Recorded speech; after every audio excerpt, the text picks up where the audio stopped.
Bom, a gente volta a falar sobre a política. O destaque: o senador Alessandro Vieira se filiou ontem ao PSDB e já foi alçado como pré-candidato ao governo do Sergipe. O senador conversa conosco nesta edição do Jornal da Manhã. Senador, muito bem-vindo, como sempre, obrigado por atender a entrevista aqui da Jovem Pan. Como vai? Bom dia, é um prazer estar falando com vocês. Bom, senador, o senhor no ano passado chegou a cogitar, ou pelo menos o nome do senhor, né, foi cogitado a uma disputa à presidência da República, uma pré-candidatura, mas o senhor deixou o seu partido e agora é possível que concorra ao governo do seu estado. Quais são esses próximos passos? O que é fundamental para que essa candidatura do senhor seja viabilizada? Durante os últimos meses, a gente teve como pré-candidato à presidência da República, pelo Cidadania, uma decisão do Diretório Nacional, da Executiva Nacional do Partido. Essa situação mudou, eu deixei o Cidadania por conta de uma discordância com o processo de governança do partido, nenhum tipo de crítica à parte ética, à parte política, é uma questão da permanência do Roberto Freire por quase 34 anos como presidente, que me parece que não é o melhor para o partido, nem para a política, e parto para uma nova missão junto ao PSDB. Estamos juntos, com Confederação de Cidadania, mas o PSDB já tem candidato, o candidato é João Dória, governador de São Paulo, e isso deve ser respeitado. Eu acredito na política feita com respeito às regras e os acordos.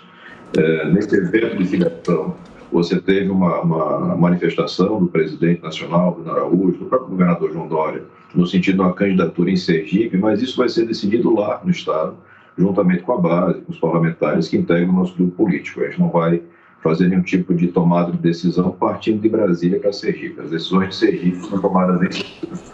Certo. O senador, por que o senhor desistiu da candidatura à presidência?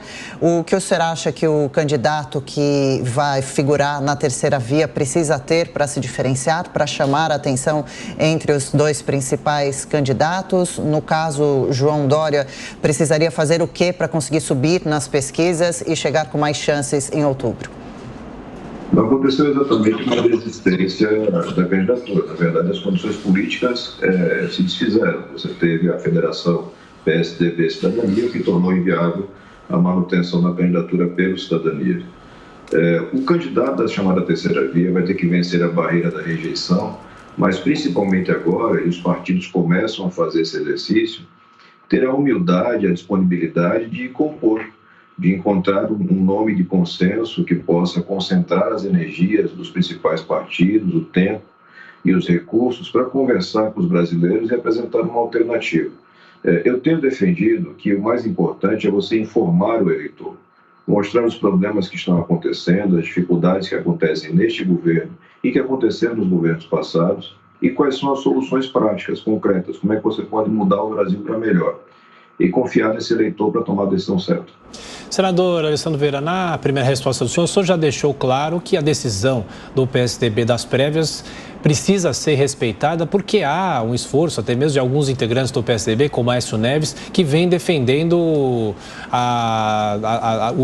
o não cumprimento, na verdade, dessas prévias e até o próprio governador do Rio Grande do Sul ser alçado candidato e não João Dória por causa do desempenho dele nessas pesquisas há meses ainda da eleição. Como é que o senhor vai trabalhar dentro do PSDB para evitar uma possível manobra como essa? Porque os governadores precisam decidir logo se vão deixar os cargos para concorrer a outras vagas, no caso da presidência da República, né? Eu tenho todo respeito, uma excelente relação com o Eduardo. O Eduardo é um grande governador do estado do Rio Grande do Sul, mas aconteceu todo um processo de escolha de candidatura dentro do partido. Quando você começa a tentar mudar as regras a cada momento para atender o interesse pessoal, particular, ou mesmo de grupos políticos, você fragiliza a política como um todo. E não deve ser assim. É claro que o próprio João Dória já manifestou o seu interesse na composição, na construção de uma candidatura competitiva, e isso passa, eventualmente, por abrir mão do seu projeto pessoal. Ele mesmo já verbalizou isso com toda humildade e coerência. Mas esse processo vai acontecer mais adiante. O processo interno do PSDB me parece que já foi encerrado. E a gente tem que saber superar as etapas e dar continuidade ao processo, né? Todos são bons quadros. Os governos de São Paulo e do Rio Grande do Sul são governos muito bem avaliados. E é importante comunicar isso como uma forma de atuação política, sem essas vaidades pessoais ocupando tanto espaço no centro da discussão. E o que levou o senhor, senador, a querer mudar de partido? O PSDB deve fazer novas alianças agora nos próximos dias? As federações, como o senhor tem visto essas uniões? Eu, particularmente, me posicionei contrário às federações na forma como a gente tem hoje. Você tem pouco tempo para fazer as regras. E isso gera um desafio, não na esfera nacional ou mesmo na estadual, mas um desafio na esfera municipal. Porque as federações valem por 4 anos. E se eu não tiver boas regras, eu posso inibir a renovação lá na base, lá no município, cristalizando uma situação de hoje para as eleições que acontecerão em 2024. Mas isso foi superado. A cidadania votou e aprovou a federação, o PSDB da mesma forma. E é como eu disse na resposta anterior, você tem que aprender a respeitar a democracia, respeitar as regras dos acordos. Se a gente fez uma discussão e votou, agora é implementar isso. E eu acredito que vai ser necessário. A minha saída do cidadania ela se dá exclusivamente pela discordância com o processo eleitoral interno do cidadania. Nada a ver com princípios, com ética, ou mesmo com as posições políticas do partido. Nós continuamos com a mesma coerência. São partidos que vêm votando de forma muito parecida no Congresso nos últimos 2, 3 anos. Senador, para quem não acompanha a política interna no seu estado, em Sergipe, o que o senhor vai encontrar lá na disputa ao governo de São Paulo? Quais são os adversários? Como é que vai ser a campanha do senhor? A gente vai ter que primeiro ouvir da base se é essa a missão que nós vamos receber, se é esse o interesse. Eu procuro sempre entender a política como atividade de grupo, não como atividade individual. Hoje, Sergipe já tem um candidato apresentado pelo grupo do governo, um grupo que está no poder já há muito tempo, mais de 2 décadas, que é o deputado federal Fábio Tidieri, do PSD, e já temos a pré-candidatura lançada do PT, o senador Rogério Carvalho. Esses são os nomes já postos pelos seus partidos, com decisão formalizada. E teremos mais 1 ou 2 nomes, e esse processo deve ser um processo basicamente de nomes ligados à base de governo, nomes do PT, do PSD, e um nome de oposição que deve partir do nosso grupo. Recentemente, o ex-presidente Lula criticou o Congresso, disse que é o pior da história e também a gente acompanha sempre o atual governo fazendo algumas críticas ao Supremo Tribunal Federal. Como o senhor analisa essas instituições? Elas precisariam de mudanças? E como o senhor avalia a participação do senhor na CPI da Covid-19? O governador João Dória chegou a comentar uma admiração pelo senhor, pela conduta do senhor durante a comissão, os trabalhos da comissão. Eu acredito que Congresso, Executivo, Judiciário merecem reparos. Acho que o brasileiro consciente sabe que nós temos falhas de atuação nos 3 poderes. E essas falhas só podem ser corrigidas democraticamente pelo voto e pela legislação. É assim que a gente tem que atuar. E eu tenho tentado, ao longo desses 3 anos, fazer o meu papel como senador da República. A CPI da Covid foi um marco importante porque ele pôde dar visibilidade para problemas que são muito claros nesse governo. A falta de uma gestão técnica, a interferência de lobistas, a interferência de interesses menores, um desrespeito à ciência. Então, foi um papel importante, eu procurei garantir o máximo de equilíbrio, de racionalidade. É meu jeito de trabalhar dentro e fora da política. Eu acho que não se faz um bom trabalho com fígado, com agressão, com ofensas. Você tem que ter consistência no que você faz, explicar para as pessoas, respeitar as pessoas, especialmente o eleitor, que é quem financia isso tudo, no final das contas, e acho que a gente cumpriu um bom papel.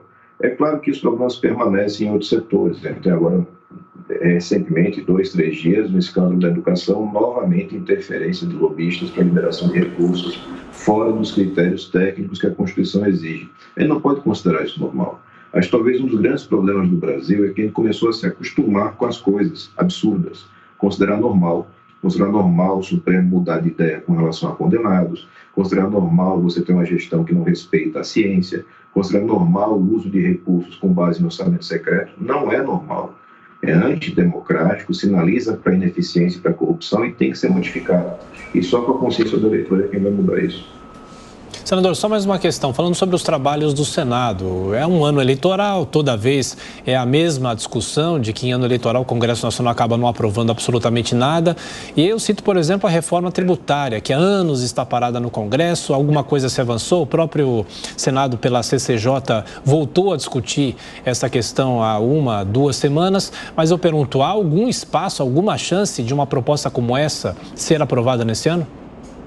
Eu não acredito na aprovação pela complexidade do tema, nem tanto a questão eleitoral. A falha não aconteceu agora, não está acontecendo agora em 22, a falha foi nos 2 anos anteriores. Nós tínhamos tempo para fazer essa discussão, para ouvir o Brasil. Uma reforma tributária tem que ouvir a sociedade, o setor produtivo, os estados, e aí tem um texto de maior consistência. O senador Roberto Rocha tem feito um grande esforço e avançou muito no seu texto, mas tenho convicção de que não será possível ter aprovação do Congresso como um todo. Talvez até uma votação no Senado, mas no Congresso, na Câmara dos Deputados, eu não acredito que vai acontecer.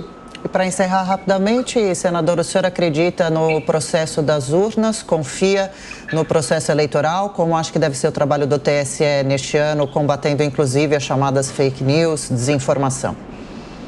Sim, eu confio no sistema eleitoral brasileiro. Nós não temos nenhuma denúncia consistente de fraude ou de falha. Você tem uma desinformação muito grande nas redes sociais, ela não se sustenta na vida real.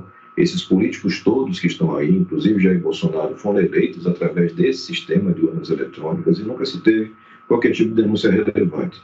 A gente não pode permitir que a desinformação supere a realidade. A realidade é que o Brasil tem um sistema eleitoral confiável, robusto, que funciona bem há muito tempo e que deve continuar funcionando bem, agora ainda mais fiscalizado, com a participação de outras entidades na fiscalização e na transparência. A transparência é o melhor remédio. Senador Alessandro Vieira, agora afiliado ao PSDB, mais uma vez, muito obrigado pela atenção, pela gentileza. Voltaremos a nos falar. Um abraço. Um abraço, boa semana.